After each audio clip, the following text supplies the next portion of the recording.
You get me, got you. You get me, feel it, you. You get me, got you. You get me, feel it, you. You get me, got you. Welcome, welcome, welcome. We are talking politics and religion without killing each other. I am your host, Corey Nathan, and I should say good afternoon, good evening, and good morning, or what is it?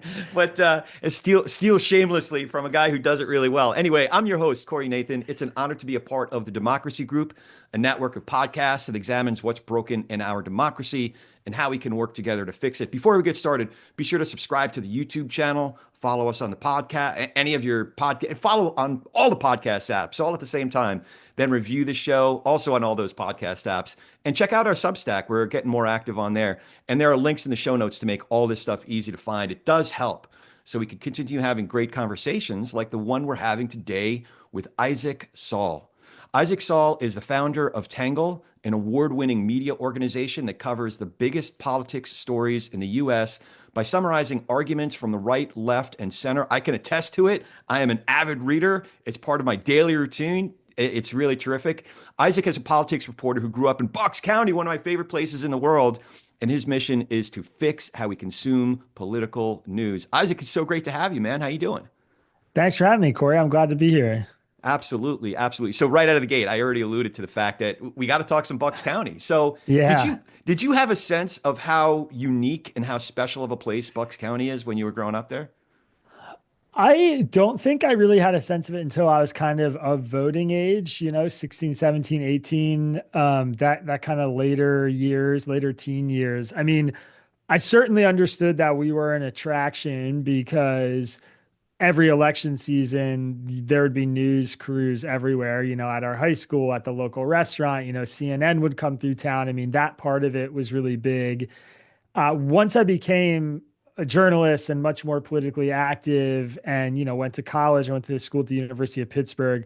I think I started to understand how unique it was of a place to grow up in terms of, the class diversity, the political diversity, just the wide range of kind of, working people we had there, the working class, the sort of blue collar and white collar intersecting. But I was a little bit older, I think, when I really realized that. Your own upbringing, you grew up more working class. Your dad was in the coal industry, or do I remember that No, right? no, my father was a salesman Oh, actually, and sort of had a rotating cast of jobs, when I was growing up. I mean, at one point he was managing a comedy club. At another point he was selling credit card processors. At another point he was selling this like cement material. And my mom did not work when I was in like my early school days, and then around late elementary school, middle school, she started working at the University of Pittsburgh as a secretary. She was an assistant for a professor there. Sorry, at the University of Princeton. She was an assistant for a professor there in the Department of Judaic Studies. So we had a pretty standard fare, I would say, like lower middle class life, depending on the month and how many people were employed in the house. yeah. I would say a very regular American upbringing, which I feel blessed to have. I mean, certainly had a lot more than many people across the world have. So it was sort of like living kind of right smack dab in the middle of this sort of middle class, middle America world, I think. Now, civically, politically, living in or growing up in an area like Bucks County, you can become what I consider to be like multilingual politically and civically. But there are some who just who still that are in those situations or in those areas that end up staying strictly within their bubble. And they don't understand, oh, that guy who has the other sign on his front lawn. Were you, it sounds to me, based on Tangle and your mission, that you are indeed multilingual civically, like I said. But am I wrong about that? Or, were you just as comfortable within circles of people that were extreme one way or extreme the other way? How was it for you? Yeah, it's a great question. I've never heard anyone quite put it that way. The multilingual. I like that though. I might have to steal that. Please do. Yeah, I know. I would say personally, I definitely felt like I was sort of in that multilingual class. I mean, my friends and family, not my immediate family, which both my parents pretty like dyed in the wool Democrats. I mean, I think at least they were when I was growing up. I think they have issues with the party that has become more prominent in the last, 10, 15 years. They've had a hell of a time watching me write Tangle, I think, because I often don't agree with them Right. politically. But they're it's a very real thing when you live in a place like this that if you have friends that actually kind of span the class and political spectrum, that you sort of do become fluent in their way of life and their lens that they see things through. And I think, I have friends who grew up in sort of wealthier parts of Bucks with white collar parents who, were commuting to New York to go work on Wall Street every day from the Trenton train station in Jersey. And I had friends who grew up who their parents were working in like a manufacturing plant around the corner in Bucks County, or they were farmers, or, they were firefighters, policemen. And a lot of my friends I grew up with ended up, going into work like that, either, hard labor, blue collar type jobs, or working as police or firefighter, EMS, working in trade, and a lot of them went to colleges, really good schools. I had a pretty solid school district. So, a lot of my friends went to university and got degrees and have kind of email jobs now, as we like to call them. So I definitely feel that personally. I feel the multilingualness. And I think more than anything, I feel the empathy for those political lenses and that view. And I think that's part of, you know, part of what makes me good at what I do. I think that I am definitely uniquely positioned from that experience to kind of see the humanity and relate to the lens that I see, a lot of the debates happening on the left and the right in our current political tribalistic moment, because I see friends and family who I grew up with in those debates. I mean, anytime I hear a Democratic politician or a Republican politician on one of the Sunday shows doing their talking points, I can hear and see like a friend or family member who I grew up with, because I understand the worldview that they're trying to represent. So I think that just, when you have that, it's a lot easier to sort of be fair and honest and, empathetic towards those views when you're writing about them and talking about them. So what is an argument that you would make for a friend that I'll just paint one portrait who has Fox News or Newsmax on TV. If he's in the car, he's listening to Bongino or Mark Levin. If he's online, he's reading, either Fox News or Breitbart. What is the argument that you would make that maybe taking in some other sources or having conversations directly with people that have different views than him or her? What's the argument that you would make to that friend that's valuable? In order to persuade them to maybe diversify their portfolio a bit. Yeah, I'll give you an answer, and you might not like it, but it's actually to sort of use some of the conspiratorial language that those kinds of sources might use. I mean, somebody like Dan Bongino or Mark Levin, they are telling their audience that they're being lied to by every expert and every mainstream media source and every government official, and that this is, the kind of house of cards that the entire country rests on is a scam. And sometimes, if you do that 24 hours a day, 7 days a week, then you catch a live one every now and then. You get your lab leak theory that was like a Right. conspiracy theory in the beginning, and now it's kind of mainstream, not necessarily the truth, but like a mainstream scientific debate that we're actually having. Like, where did COVID begin? So if you question it enough all the time, over and over again, you're gonna hit sometimes. So when I talk to friends and stuff like that who are consuming exclusively that kind of content, I'll talk to them about like the commercials Dan Bongino's running, or the fact that like, he's making an unbelievable amount of money by selling his audience a very particular thing. At least that's what he was doing before he started working at the FBI. I mean, that guy's a multimillionaire basically off of, discount codes to pseudo nutrition companies that he's running on like his podcast and in his newsletter. So I tell friends like, look, there's an incentive here for him to make you think that, the country is being totally destroyed by the deep state because it's the most sensational conspiratorial thing possible. And if he can drag you into an hour-long podcast about that and then pump a bunch of commercials in your ears or show them on YouTube, he's going to make a ton of money. And all I'm saying to you is, like, I don't necessarily trust somebody like that. And you shouldn't just put all your faith in somebody who's like so clearly motivated to take the most sensational story to its most extreme end and then profit off of it with a bunch of clicks and views. Like, there is something sinister happening there in the same way, the mainstream media maybe smoked too much of its own supply on like the Russia Trump hoax. You know what I mean? Like, you can communicate that to people. So that's typically like one of my approaches is just like, let them see the conspiracy in the content that they're consuming where they're being told that the conspiracies are everywhere.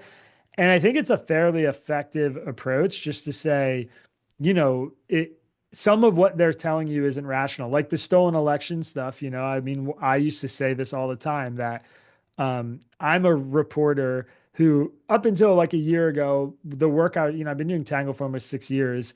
We had a really big year last year. We got a lot of attention, a lot of mainstream media attention going into the election. Our audience grew a ton. But for the 5 years before that, I was working in kind of relative obscurity, like maybe 30, 40, 50,000 newsletter subscribers compared to like the big fish, the people I was competing with. So what I would say is like, if I'm a journalist and I can prove that the 2020 election was stolen, that would be the biggest story of the 21st century. It'd be the biggest story of the last 200 years. Right. And like, it would make my career. I would get a Pulitzer. I would be like, if I could bring the hard evidence to prove that, it would be the absolute career maker. I would never have to work again. I could write a book and sell it, and that'd be it. It'd be the biggest story ever. But I can't prove it because it's not real. There isn't actual evidence there. And when I dig into the evidence that people claim is there, it's pretty easy for me to understand like why it's bunk or explain why it's nonsense. So like, why would I cover up that story when I'm just like an independent reporter who could become rich and famous and the best reporter of all time if I could prove it? Doesn't make any sense, right? That's an interesting angle. There would be such an incentive for reporters to actually prove the conspiracy theory isn't a conspiracy theory. You'd be the biggest, the biggest name in news. Right. And for some reason, the New York Times, the Washington Post, the Wall Street Journal, these places don't explain it that way. They just sort of mock the people who believe the stuff they found on Twitter X. They call them conspiracy theorists. They make fun of them basically, and they presume that they must be idiots to fall for this stuff.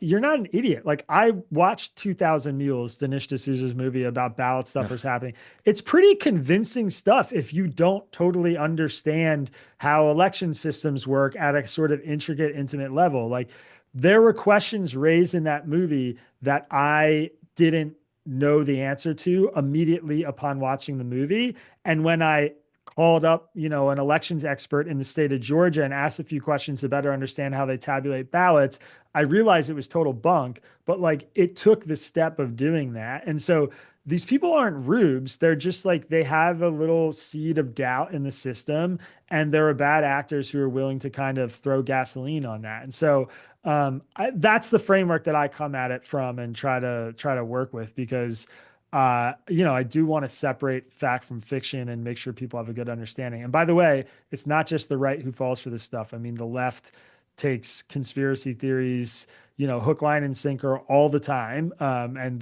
that's another thing I think the mainstream media kind of misses a lot too. So it leads to another big question. First of all, how did you learn how to do what good journalism is and develop a sense of journalistic ethics? Well, I went to school for it. So that's a good start. You mentioned Pitt. You went to Pitt. Yeah. So that's a good start. I was a nonfiction writing major, so there was actually no J school at Pitt, but I was on the journalism track in this nonfiction writing program, and I worked for the school paper, and so I had mentors, including like adults who were professional reporters who worked at the school newspaper in advisory capacities, who trained me, and then I shadowed reporters from the Pittsburgh Post Gazette and weekly and monthly, magazines, and I learned the trade, by doing it as a student and then by working at news outlets from various political persuasions, across the media landscape. And for what it's worth, like I'm not going to sit here and pretend, in order to be a journalist, you need the kind of training you need to perform heart surgery or something. I don't think that's necessarily true, but I am witnessing now in the media space the consequences of a bunch of podcasters and bloggers and, talking heads, influencers on Instagram, whatever, pretending to be journalists or pretending to have that training and then just like buying a blue check mark on X and spouting off a bunch of news when like they don't actually know how to read a court document or a piece of legislation, or they don't have real sources inside certain administrations to ask questions, or they don't have like the instinctive curiosity or skepticism about the things that they consume to do the job well that I think you get trained on and taught. And, probably the most important journalistic ethic, in my view, is the ethic to not print something unless you're sure about it. And I think we live in an era where there's a lot of people who will share the things that they've heard, or they will just ask Right. questions, or they'll go to print or go to Twitter or whatever with unsourced rumors that get 10,000 retweets and 10 million views and don't get fact checked by community notes for 48 hours. And like, this is a real problem in the information ecosystem that we're living in. So, yeah, I learned through doing it, being employed, going to school for it, learning from people who came before me, old school journalists in Pittsburgh and New York City, who were kind of from a different era that I think was a more responsible one, even if it was, maybe more ideologically homogeneous. But it takes that to do the job well, in my opinion. So I have to admit that, there is a temptation to deploy some of those tactics. It's kind of a proven business model to appeal to people's fear and anger to get a lot of clicks, a lot of downloads, and and to monetize all those clicks and downloads. But to expand on what you were just saying from a consumer's perspective, I'm not a trained journalist. So for guys like me, regular guys like me, or my friends, how what are some of the markers that we can spot good journalism from the bad, from ethic, a reporter that's following good ethical guidelines versus those who are just looking for clicks? Yeah, it's a great question. I mean, there's a lot of things. First of all, I would say um, somebody who frames a story by talking to multiple people on the record is a good indication. Mm. There's a time and a place for anonymous sources, and a lot of the times, some of the biggest stories in our country have been provided by people who supply information anonymously for self-serving reasons, like to protect themselves or their family, or evade firing or whatever. And I don't think you should necessarily doubt a story just because they're anonymous sources, but I am much more inclined to believe a New York Times story that has 10 on the record people than two anonymous people, as, citing the whatever the story is, the breaking news that they're covering. A diversity of ideological opinion displayed through the story, I think, is really important and a Mm. great marker of responsible journalism. If there's a story about a new immigration bill and every person quoted in the bill is a Republican who supports the bill, then there's not a lot of ideological diversity in that piece. And you might want to go find some, because they're probably not telling the full story about everything that's in the bill or its potential weaknesses or whatever it is. By the way, you're just to plug your TED Talk, there are subtle ways that even a news story can embed a political slant without us even realizing it. The words that they use, for example. But you know what? I'm going to make a note to put a link to the TED Talk in there because it was really informative, to your point. Yeah, no, I mean, there's one of the exercises that I did in Tangle, that's one of the most popular pieces we've ever published, was a comparison between how the Wall Street Journal and the New York Oh, Times right. straight news team covered the exact same story. And it was literally And just the story you picked from the topic that you covered the day before. It wasn't like you yeah, had it to was dig through, like, right. It was just the trucker protests in Vancouver, I think it happened Yeah, that week in Canada. And it's again the best reporters in terms of experience, most well paid, biggest, most resources, most editors. I mean, the Wall Street Journal and the New York Times, in my opinion, are still two great newspapers for different reasons. And you read them side by side, they are completely different stories. The lead is different. The people they're quoting is different. The framing of what they're seeing is different, and they're the best reporters in the world covering the exact same event. So how can that be? How can that happen? The truth is a subjective thing. It's not always black and white. Two people can witness the exact same event. It has totally different meanings to them. The classic example is like you walk outside and it's raining. Well, if you're going to work and you're a woman who just got her hair done, then that's a disaster. If you're going to work and you forgot to water the plants on your roof that day and now it's raining, that's a gift. right. Like it matters what the lens is that you're looking at the world through. So I talk a lot about that kind of stuff in Tangle, and the fact that that happens, that there's that disparity, just shows that even well-intentioned people who aren't necessarily hacks, who aren't necessarily trying to communicate some sort of political bias, they just have it. Their sources will be different people. It's easier to write a story when you're contacting the people are going to pick up the phone. When you call them, you want to get the story in on deadline. You have a bunch of Republican or Democratic sources, so you call the ones you have who will answer your call and give you a quote, so you can file the story before 8 o'clock at night. Like, there are these pervasive things that exist in the media world that I think typical consumers might not understand. And so, at Tangle, we have a specific format to try and inoculate ourselves from that, Yeah. but it's a really hard thing to do. It's really great. The format, by the way, is really great. We'll get into that. But before I forget, that piece is from February 11th, 2022. It's titled How Media Bias Works. I'll be sure to put a link to that piece as well.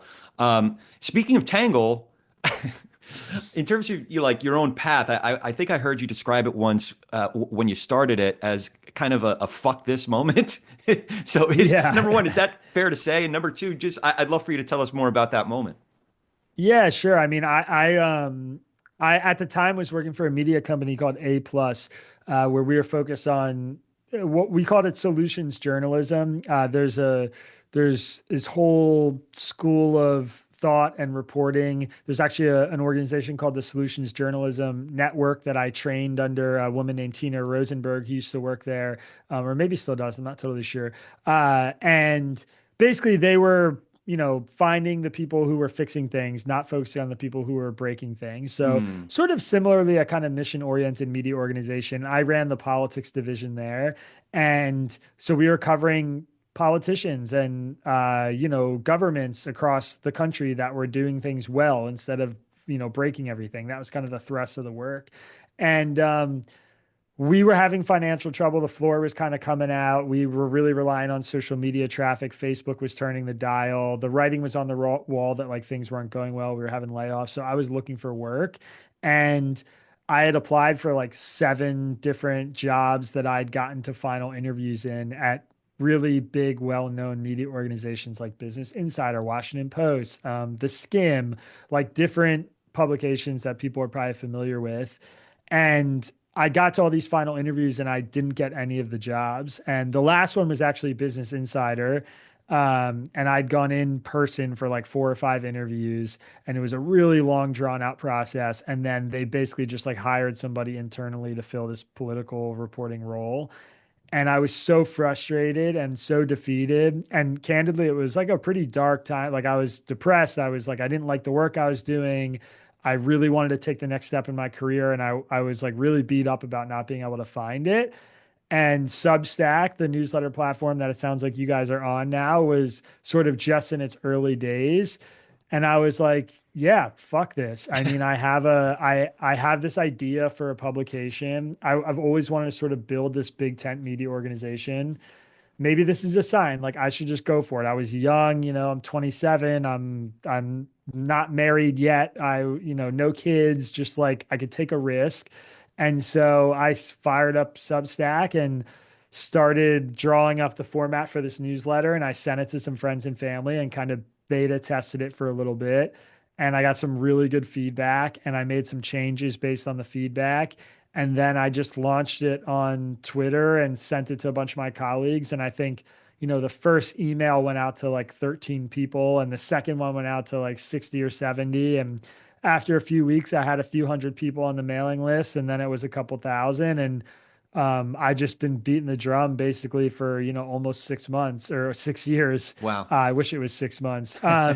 Almost 6 years ever since. And yeah, today we have like close to 400,000 people on our mailing list. We've Wow. got hundreds of thousands of downloads on the podcast every month and a YouTube channel, Instagram page, whole business. I have 7 or 8 full-time employees, a team of part-time editors. So it's turned into a real full-fledged media organization that just started with this newsletter.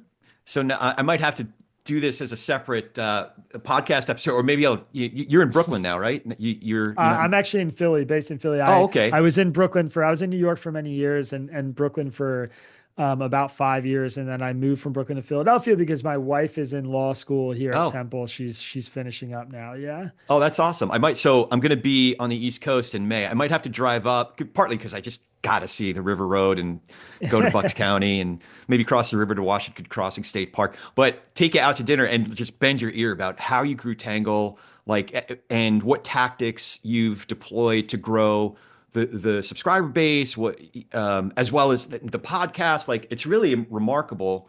I'm assuming that some of that is just really being committed to good content.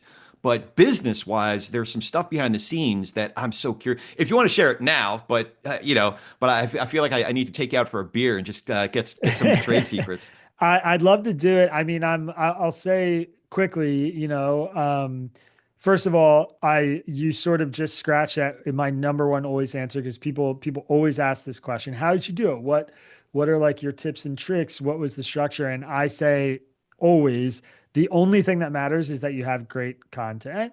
I believe, totally and 100% that the reason we are where we are today is because every day we wake up and we assume that there's a bunch of people reading our newsletter who have never read it before, and we treat it that way. We treat the content with that kind of care, and we bring a really good product out, and that is the key. Everything else is just sort of auxiliary nonsense. There's growth tips and little hacks, and you can buy the right advertisements in the right newsletter and cross post with people, and you bring on big guests to your podcast and then they point to the podcast and you get new listeners and all these kinds of strategies. And some of that stuff does work and you do them over and over again. They're repeatable. It works. But we got from 0 to 20,000 readers almost exclusively on word of mouth, just Mm, asking people to forward the email to friends that they thought would be interested in it.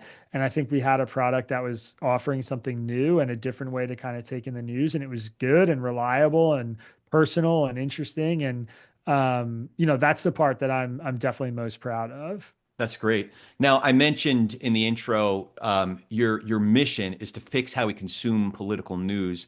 What do you see coming over the next year, 3 years, 5 years? Some needs that you see emerging or maybe intensifying that you're trying to address? Yeah, intensifying is a good word. I mean, the current president, President Donald Trump, he's a great divider in our country, and I don't say that derisively. I mean it just as a simple fact.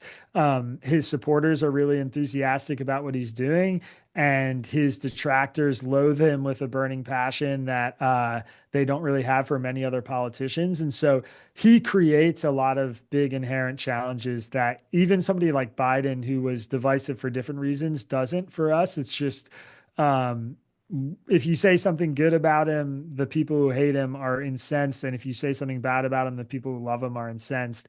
And it's a hard space to navigate. So I would say we're trying really hard to make sure people don't retreat into their Mm, corners and their safe spaces. I mean, that to me is It's the great challenge of our time is that people are operating in different information ecosystems, is how I like to describe it.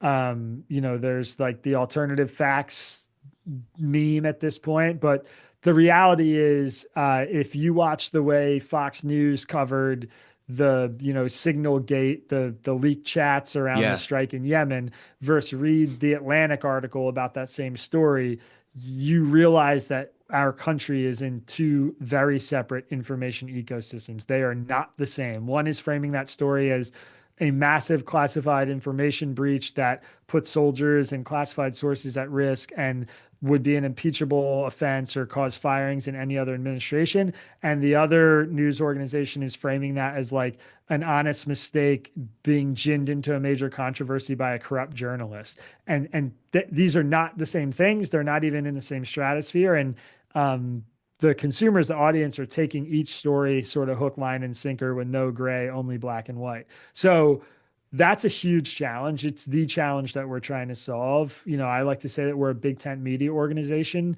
We are for everyone. Everyone's invited. I don't care where you come from politically. I want you in our tent, because I think it's good for people's brains to kind of see that things aren't simple and there's nuance and there's gray area and there are complicating factors.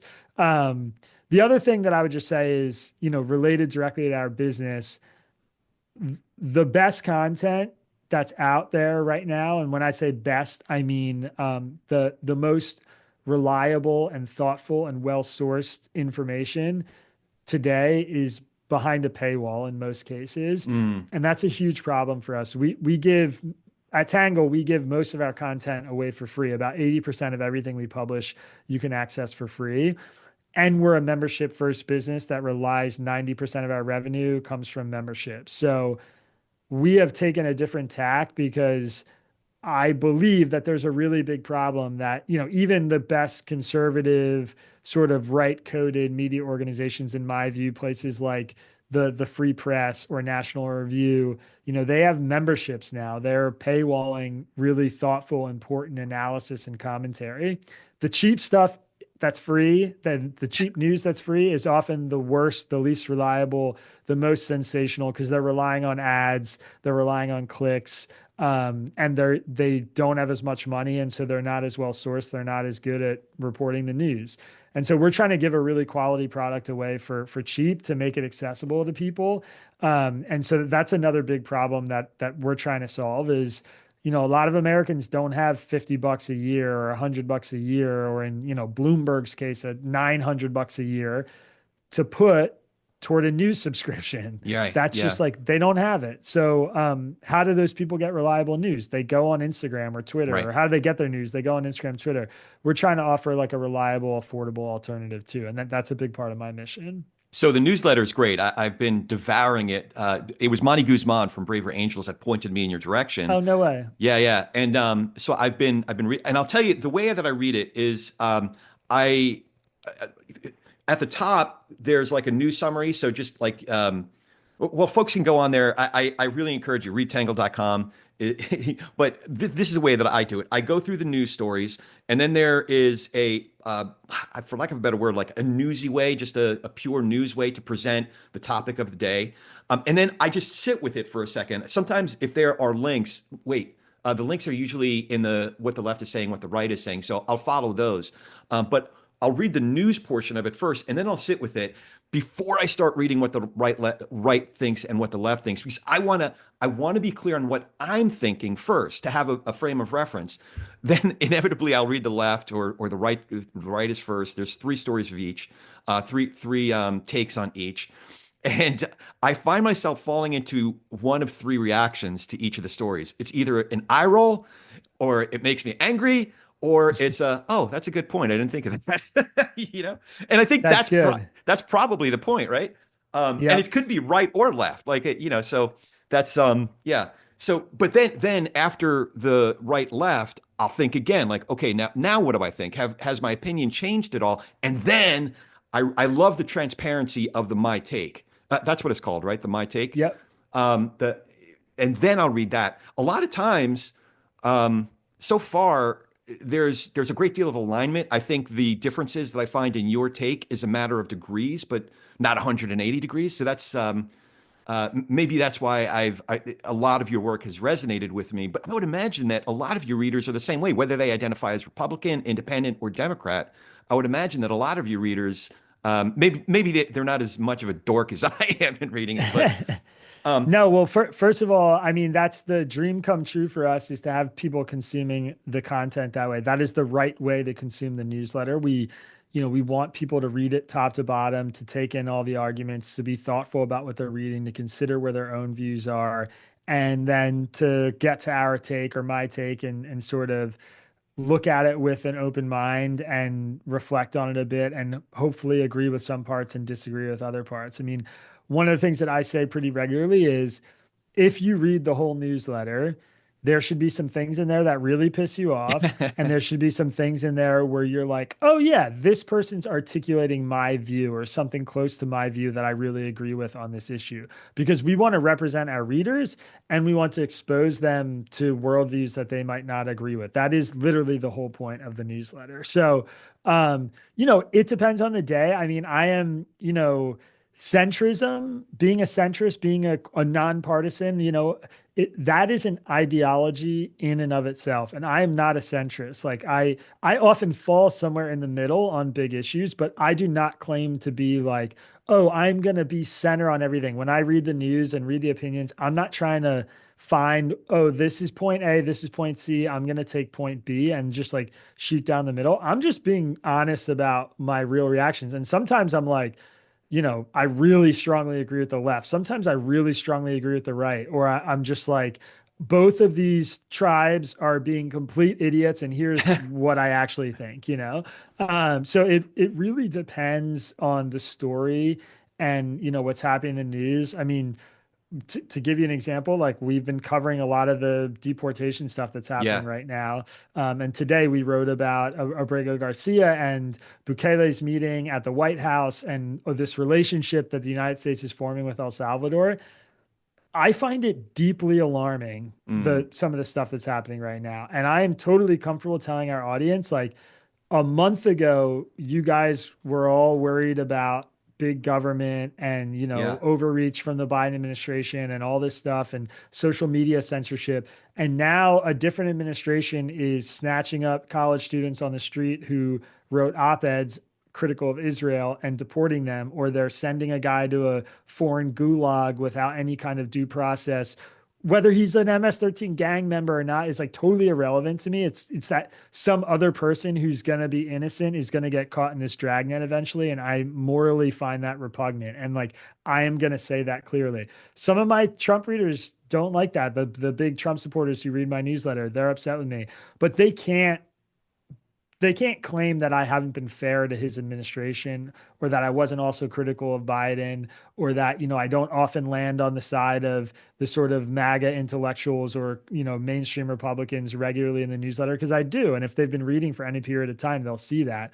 My politics are all over the place. So, I hope that I can get through to them better than maybe like Rachel Maddow can. yeah, yeah. And that's kind of how I think about it. But it is, you used the word I appreciate earlier. You said it's transparent, and that I really am. It is intended to be an act of transparency, not a, piece of persuasion. Sometimes I want to convince people of my view, but more than anything, I just want to say, this is what I think, and you could take it or leave it. And now at least where I stand on this issue.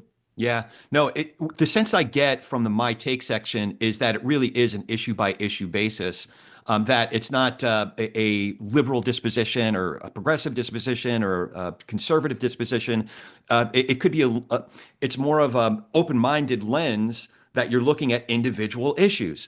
And what I was really curious about is how you curate the stories of the day that you're going to or the topics of the day that you're going to focus on, as well as which sources to cite, and how you determine whether a publication or a particular story is from the right or from the left. Like, I'm curious about that whole process. Yeah, so two separate questions there, maybe three. I mean, the first one about the story selection, generally speaking, I believe that story selection is an act of bias in and of itself. Yeah, So, if there's a immigrant who's here illegally that gets into a drunk driving accident and kills somebody, you can bet, empty your bank account, Yeah. that Fox News is going to cover that story, Right. right? And oftentimes the New York Times is not going to cover that story. Right. If there is an immigrant who came here illegally and starts a company that becomes the new Google, you can empty your bank account and bet that the New York Times is going to cover that Yeah. story, Yeah. but Fox News is not going to cover that story. So the things we choose to cover, I'm very cognizant of, is an active bias. So what we do, generally speaking, is we scan the whole media landscape, conservative talk radio, all the way to X, to the homepages of New York Times, Washington Post, Wall Street Journal, what CNN's covering, what Fox News is covering. And we try and find the symmetry, like the parallelism, the overlap. What are the stories that they're all paying attention to on a given day? This week, everybody's debating the degree to which the Trump administration is or is not defying a Supreme Court order, and whether they actually won that Supreme Court case or lost it, or, whatever the argument is. So that's like a no-brainer. This is what people are talking about, this meeting with the president of El Salvador. We have to cover this. Other days, it's a little bit trickier. And I tend to focus on the places where I see meaningful disagreement that I think would be interesting to dig into. So it's one of the hard things about our work that I don't love is we're typically focusing on the disagreement, the really divisive issues, versus highlighting all the different places that Republicans and Democrats agree, which is, like, as a sort of bridge building big tent media organization, is a tough thing to do. But it is the stuff that's usually most interesting. Like, this arson tried to assassinate Governor Josh Shapiro and his family this week. Not a big enough story. Pennsylvania governor's house was lit on fire by a literal arson over During his the views Seder, on the over his views on the Israel-Palestine issue. So that's not a story we would cover because there's no real debate there. Like, nobody's saying, oh, this was justified. Maybe some people are, but they're really fringe, but there's no friction there. Right. So we focus on the stories that everybody's paying attention to, that we see a lot of interesting debate on. Every now and then we'll choose to cover something because we're not seeing enough places cover it, sort of the inverse. Like, we think this story deserves more coverage than it's getting. Maybe there's a bill that got passed and it's not getting front page attention, but it's really important and it's going to have important implications for the country. And there's division about it, so we'll cover it. So that's the sort of story selection thought process. In terms of the arguments, that is the biggest lift in a lot of ways of the whole newsletter. I mean, we have a dictionary of news organizations that we pull from. So we are scouring the landscape as a team. We have one guy in particular, Will Kayback. He's one of the editors on the team. He's sort of the head of the research end of it. I think I talked to Will last week. Yeah, that wouldn't surprise me. Yeah, he does some of the booking stuff for me and the show as well. And then he sharp dude, by the way. in. Like, I could tell in one conversation that dude's on the ball. Big time. Yeah. Public policy major, knows his stuff, huge wide breadth of knowledge and expertise, and a total workhorse. And he will go out there and put together a doc that's, quoted segments of 30, 40, 50 different published arguments on the issue we're covering. Wow. And then as a team, we'll read through them and we'll talk about, which ones do we think are most representative? What's like, when you read all that stuff, you'll see, oh, everybody's repeating this same argument on the right. So we need to include this in the newsletter because it's very representative of the main core thrusts of their position. So we look for that. We look for representation. We look for novelty. When we see arguments, we're like, oh, that's a really interesting take. I haven't seen other people make that argument. We should include that in the newsletter, expose our audience to that. And then we look a little bit for the kind of breaks. If everybody on the right is taking one position on an issue, but the Wall Street Journal editorial board publishes a piece saying that the conservative movement is wrong on this and we should be doing this instead, we will share that Wall Street Journal piece because we think it's cool to show the sort of intra-tribal divisions. If the progressive left and the Democratic mainstream aren't agreeing on something, we'll highlight the fact that, two of the three opinions will be sort of pro-Israel, and then one will be really anti-Israel because that movement exists in the progressive left, and they're really critical of the war and whatever. So we try and do that. So it's really representation, some novelty, and then just showing a little bit of ideological diversity that exists on both sides. And then we typically pull from sources we find to be at least somewhat trustworthy, or at least the arguments we're citing, are being buttressed by verifiable data, facts, information. We're not just going to publish something that's like someone making something up out of whole cloth, basically. Is there ever a story or an issue that arises where it's just not there's not a both sides to that? Look, when I was watching January 6th, 2021 unfold, first I heard it on the radio, what was happening on the radio, and then I turned on the TV and I was watching it. I'm like, there there's not a this is kind of like 9/11. There's not a both sides to or certain angles of it. There's not a both sides to it. You don't necessarily, I don't know if you necessarily agree with that, but are there moments when you're like, yeah, there's one truth that's emerging here, and we need not give air to conspiracy theory? Like, I don't need to take cyber ninjas seriously, do I? Like stuff like that. Yeah, it's a good question. The general rule for me is I don't get to be the arbiter of Mm, that. yeah. It's not my job. First of all, there's a ton of other media organizations already declaring themselves the arbiter of, what is or isn't a conspiracy, what is or isn't a legitimate debate to have. So if you want that, it's easy to go find it Okay. in the media ecosphere. Two, we were wrong about that stuff in the initial days regularly. I mentioned the lab leak theory before.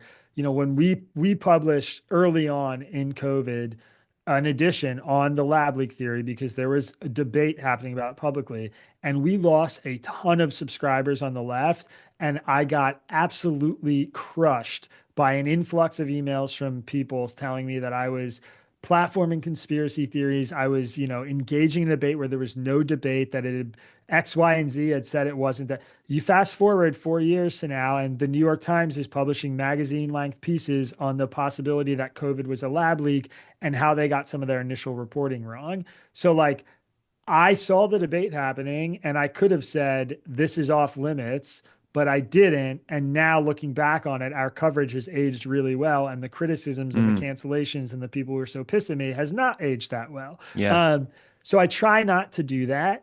But, like, I'm not going to do an issue on, things that I think are like historical fact that have been debated and been in the public lexicon for a while. Like, there's this weird thing happening on the right where a bunch of podcasters and YouTubers are sort of being elevated and quote unquote platforms who are introducing some like soft Holocaust denialism, Right. questions about like, was it really 6 million? It's like, okay, this is a debate that we've been having for 50 years and like the historical record's pretty clear. And I could turn this into a mainstream news story and cover it in the Tangle lens, but like, I don't really see value in doing that. And I don't think like there's actual legitimacy to some of the arguments that are being raised on top of it being well trodden ground already. So the answer is no. I tend not to make those decisions. Like, if that story really became a mainstream debate, we would have to cover it. And then I would probably have a really harsh my take about it. Yeah. But, generally speaking, yeah, I try not to be the one who's saying this is or isn't worth covering or isn't a conspiracy because, a lot of quote unquote conspiracy theories have come true over time. We did a whole edition about that actually. Yeah. So I guess there's a larger question at work here, and frankly, I think I've made a mistake. I shared some an incident recently where I have loose rules on conversations that we curate, and one of those rules is proven falsehoods. We're I forget how I put it, but basically I mute proven falsehoods. But I wonder if that's the right policy. Where I think the way you said it, and I've heard other people say it, the way to combat bad speech is with good speech. So maybe allow those to air. I just don't want our conversations to get off-roaded by, stupid conspiracy theories about, oh yeah, well, it was really Antifa that was doing the January 6th thing. But here's the thing. I guess I'm less when it comes to bias, I'm less concerned about that than I am with what I would call the Times v. Sullivan threshold. Lies that are told knowingly, and lies that are told with malice. So, do you think outside of libel and what's the other word for it? There's another similar word for it, but it's the time. You know what I'm referring to, right? The Times v. Sullivan case. Yeah, yeah, the Supreme Court case. Yeah. So, is there a way outside of these high profile cases? Is there a way within the industry to keep outlets and platforms accountable? And if so, is is that just a futile? Is that just a pipe dream on the part of some idealist like me? Yeah, man, it's such a tricky question. I mean, balancing the virtues and the value of free speech with the cost that it incurs on society is a huge question. And there, I think there are times as I sit here where some days I'm like, this trade-off's not worth it. Yeah, Like I feel so lucky to live in the country that we do and be able to say that the president's a crackpot idiot if I want to say it, or that he's clearly dementia addled and needs to resign if I want to say it, and nobody's going to show up at my door and arrest me, or at least that's how it used to be. I don't know about anymore, but you know, I value that. But then when you see like the lie of something make its way around the world, 10 times before the truth gets its pants on, you start to wonder and worry. And I think that temptation to wonder and worry is healthy. And, we should all consider the ramifications of the platforms that we have and the way social media elevates things. And but ultimately, time and time again, I think we've also learned that sort of restricting speech in the name of those things ends up in really dangerous places. So yeah, I think it's a little bit of an idealistic pipe dream to think that there's a way to kind of regulate news organizations through some sort of government action or through, lawsuits or whatever into behaving the way that we ideally wish they would behave. I think the best thing you can do as a consumer is, it's like the vote with your feet. Um, just like think of every click you make on the internet as giving a news organization a dollar, right. because that's what it is. If you don't want to support their work, then don't read it. You tell news organizations that what they're doing is not working for you. I mean, the Washington Post took a huge hit this year because Jeff Bezos is dictating what the editorial board can and can't say. And they're, I guess, conceding some ground in ways to this administration that their audience doesn't want them to. So people are canceling their subscriptions and fleeing. And that's a really strong signal to them that, like, actually their readers want to see those debates on the editorial page, even if they're critical of capitalism or whatever else, And so uh, I think the consumer has a lot of power there, but yeah, I don't pretend that that's an easy question or like it's a really weighty trade-off. And again, there are days where I worry about that, but on the whole, and I've written a good deal about this, I do not trust the government to be the arbiter of what is or isn't misinformation. I don't think anybody should trust that. I am reticent to call anything a conspiracy theory or label it as absurd or label people as rubes for believing it when our knowledge is constantly evolving around current events. Just trying to bring some humility and rationality together is the only real solution to me. A couple more questions. I want to start to land this plane, respectfully of your time. So, as someone who takes in a wide range of perspectives, really well informed, what concerns you the most, or what gives you reason to be hopeful in terms of the state of our country? Oh man, big question. uh, I mean, what concerns me the most, I think, goes back to the information ecosystem thing. It's that The people who are really politically engaged on the right and the left right now are living in just different realities. And I've tried to build some kind of solution to that, but we don't have nearly the reach yet that we need in order to I think move the needle. Maybe we're moving the needle, but not the reach yet to really change that. Um, and that scares me. I mean, I think there is a definite and obvious extremist tenor to a lot of the political debates that were happening that we're having right now. The current president was almost assassinated twice during his campaign. A guy just shot a healthcare CEO in the back of the head and is being heralded by a large chunk of the country as like a hero for standing up to the man. This is really scary stuff to me. And I think people are being radicalized online in a lot of ways that frighten me. And I think that's real. I think it's getting worse. Um, so those are kinds of the things that are top of mind for me. Some of the stuff this administration in particular is doing, I find really scary. Both presidents, Obama and Biden, consolidated a ton of executive power, and people like me were warning about the repercussions of that. When I was watching Biden, try and cancel hundreds of billions of dollars of student loan debt with executive orders and executive action and no legislation, and working his way around the courts in doing so, I was saying this is not great. This is a blueprint for other presidents to follow this and do similar actions. And now we have the next step, the next evolution. It's like Trump is pushing the limits of executive power as far as they can possibly go. And so much power has been consolidated in the executive branch that there's a lot he can do. And I find that really concerning. I don't want that to come down to one person.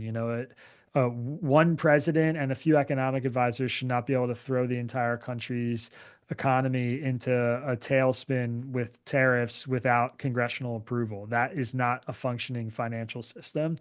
These things worry me.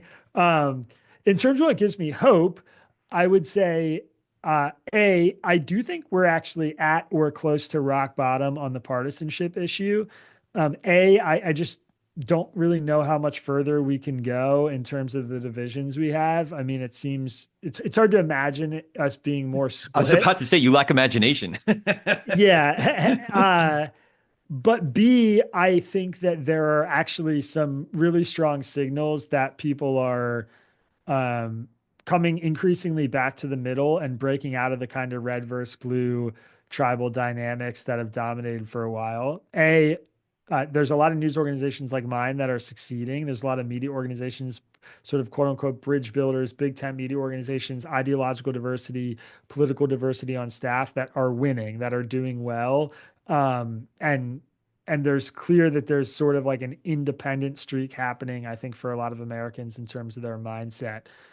There are more, self-identified, registered independents, whatever it is, right now in like a Pew surveys and Gallup surveys than ever before in American history. People are leaving their kind of classic political parties. There's dissatisfaction with the red versus blue, Republican versus Democrat format that so many of our elections take on. I think that's a good thing. I think it's a really positive development.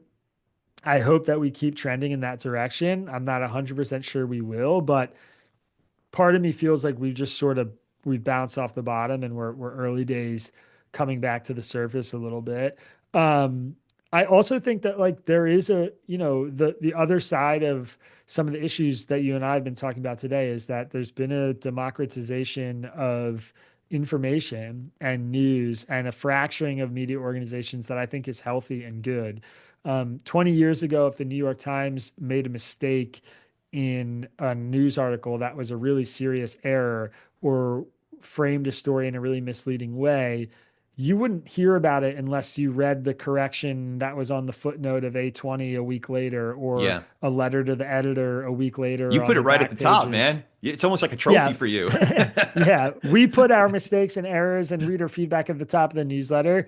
But in today's world, like I can log on to Twitter and then read a bunch of criticisms of a New York Times article within minutes of it coming out. I can read other independent media organizations comment on that content and bring a critical lens to it. And I think that is really good and really healthy. And I'm very, very supportive of that dynamic. So there are a lot of positives that come with all the craziness and the downsides that we're looking at. All right. So last question, and then you get to turn the tables on me if you want. The last question is the TP&R question. That means talk politics and religion. What do you think each of us can do to be able to share space with, have better conversations with, perhaps even nurture relationships with people across our differences? So as we were talking about people who have different backgrounds and beliefs than we do, who get their news from different sources than we do, how can we do better at talking politics and religion without killing each other, or is it even possible? Yeah. Funny. I actually have a pretty canned answer that I use very regularly because I get asked, given my work, I get asked a lot, how do I talk to so and so, a family member, a neighbor, whatever, who sees the world totally different than I do. And the canned answer and the thing that I actually do in my personal life, not my professional life in a situation like this where I'm being interviewed, but um, is I always try to ask three questions before Mm, telling anybody anything about myself or how I view the world. So if I'm, at a bar and I meet a friend's friend who's like, "Hey, what do you do?" And I'm like, "Oh, I'm a journalist. I run a media company." They're like, "Oh, what do you cover?" I say, "Oh, politics." And then they're like, "Oh my God, what do you think about, Trump's tariff thing?" I'm just like, well, I don't know. Have you been impacted by the tariffs? Like, what's it done with you? Oh, they start talking, ask them a follow-up question. Oh, you work for that company. Wow. Like, how did that, get their lens and do it not as a showy performance thing, but have genuine curiosity. Like, that's a there's great so idea. many opportunities to learn from the people around you, the people you meet. The way that I think about it that like has unlocked this for me in my brain is I know what I think. It's the least interesting fucking thing on the planet. I live with this brain all day, every day. Like I am interested in other people's worldviews and perspectives and experiences because they have backgrounds that I am totally unfamiliar with and lenses I've never, I can't possibly grasp or like maybe can put my shoes in, but it's really hard to. So yeah, I always ask those questions and I do it out of genuine curiosity. And I will tell you, in my experience, I learn more from like an exercise like that oftentimes than I do from spending hours a day reading interesting research papers or deep dive news articles on my computer. I mean, you can get more out of an hour-long conversation with somebody who runs a shipping company on tariffs than you can reading the Wall Street Journal for an entire day. Yeah. That has been my experience. It's way more enriching and interesting, and you learn faster. And then there's a personal thing you can tie to it that you'll always remember. So yeah, that would be my advice. And I do that not just in the political world, but conveniently for the title of this podcast, also in, religious faith world and as well. I mean, I'm a sort of pseudo practicing Jew, and I have a lot of really interesting thoughts about religion and God. And I lived in Israel and went to yeshiva and have this, pretty rich background in a lot of like religious philosophical thought that I've gone through in my personal life. And so I love hearing other people's views on those kinds of things. And they've formed my own worldview in really important ways.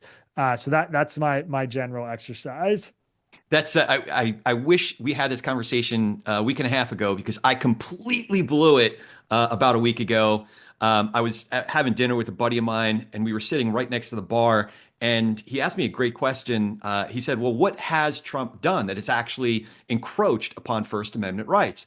And I forgot what I said, but there was a guy at the bar. It must have had to do with uh, the case where immigrants are being there was a federal judge who said who pushed back on the Trump administration, and a guy at the bar said, "Well, those guys were already in the air. They couldn't do anything about it." And instead of like, "Oh, that's interesting," and asking three questions, I went all Jersey on him. I was like, "Let me fucking tell you something." I just anyway.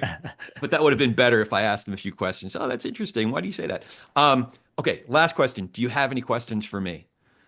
Yeah, my question for you is I would just I know you have a little bit of a Bucks County connection. I'd love to hear your Bucks County story, why it matters to you, what the deal with that is. So I love Bucks County. I was part of the Shakespearean repertory company that opened the season and watched at Crossing State Park. And then somebody in the audience came to me backstage one day and invited me into this whole arts scene. And the next, I don't know, 5 years or so, I was really ensconced in it. And I got to know all kinds of people, not just from the theater people that I was involved with, but I started hanging out at Poco's. And, after our thing that we did, I'd hang out downstairs in Doylestown and just get to know people from the neighborhood. Or the bar in Devil's Half Acre that one of my mentors brought me to. Go down and what was he had a certain beer that he drank. Um, I forgot the beer, but it was like so uniquely it was so uniquely Bucks County. It was so uniquely Devil's Half Acre Point, the Pennsylvania Point Pleasant, and it was really formative for me to be able to speak with guys who literally performed in Carnegie Hall and went to the Juilliard School. And then next to me, on the other side of me at the bar, was a guy who's been, literally building roads all day, like literally on one of the lines, and there's a flag guy on the road. Like, I freaking love that. To have two people from on one side and the other, literally just, right there. And the conversation is great because we're just human beings, and it gave me a vision for what could be, so every year, to your point, election time comes, I'm watching Bucks County. I'm talking to my friends that I still have there to find out, how they're processing things. And I don't know, it gives me, to your point, it gives me hope that the the rancor that you hear that gets a lot of the headlines isn't the reality that's happening underneath. So that's why I mean, plus just like I think I told you off before we hit record, that ride up the River Road anytime I land in Philly, I make a point of going up I-95 and just heading up there. I take the scenic route to New Hope and New Hope. How Yeah. symbolic is that? Anyway, I don't know if that answers your question, but those are some of the images that come to mind. It does. That's good. I appreciate it. My dad literally lives in an apartment complex on River Road right near the Cowland Street Bridge now. So I love that drive. I've taken it all the way up to New Hope from, Morrisville, Yardley area many times and relate to your love for the area. And I'll say, just because it just reminded me of this. I mean, you asked like the hopeful question. Something you just said right there, I think is another really important thing that I have had to communicate to my readers and listeners before is like, think about in any given year how many people you meet who you're like, this person's insane. Like this person is crazy, they're like delusional, they're toxic, they're evil, they're whatever. And then think about how often you like see those people or believe you see those people when you turn on the news or you log on to Twitter or social media or whatever. The real life occurrence is like maybe once in the last year, I can think of somebody like that who I met who I was just like, thank God I never have to see that person again. And, online, it's every single day those people are being shoved down my throat. And the reality is the experience that you're having in the country in your in real life, meeting those people. That is the real true part of America that I think exists and that we still have and is right there. But we live a lot of our lives in the internet world where like the crazies are the ones who get the most attention and are being elevated, and it distorts our reality a little bit. And I think it's important to like, touch grass, as the kids say, Yeah. to sort of stay in touch with that. Before we go, how can folks follow you, find more information about Tangle and all the great work that you're doing? Yeah, thanks. I appreciate it. The best thing to do is to go to readtangle.com and just sign up for our newsletter. It's free. Obviously, you have a lot of people who like getting their news through podcasts, so you can look up Tangle News anywhere you listen to podcasts. We have a daily show that gets released. And if you want to follow me on Twitter, where I'm the worst version of myself, I'm Ike_Saul there. Usually not being the kind of person that I wish I could be, but everybody needs their vice, and Twitter's one of mine. All right. Terrific. Isaac, this was do you go by Ike? Should I call you Ike from now on or I get both. Isaac's good, man. all right, Thanks. I Isaac, appreciate this it. was really great, man. I really appreciate you taking the time and it's great. Love your platform. Love the content. It's really edifying and it's a great part of my day. So and it's great to get to know you. So thanks for doing this. Thanks, Corey. I appreciate it, man. You bet. And as always, if you dig what we're doing here, remember to follow the show, write that review, and now you can watch these conversations on YouTube, support us on Substack. We're going to be moving over there, or we're already there, but you know what I mean. Anyway, your support really does make a difference. So thank you for all of it. Now go talk some politics and religion with gentleness and respect, and have a great week. You get me.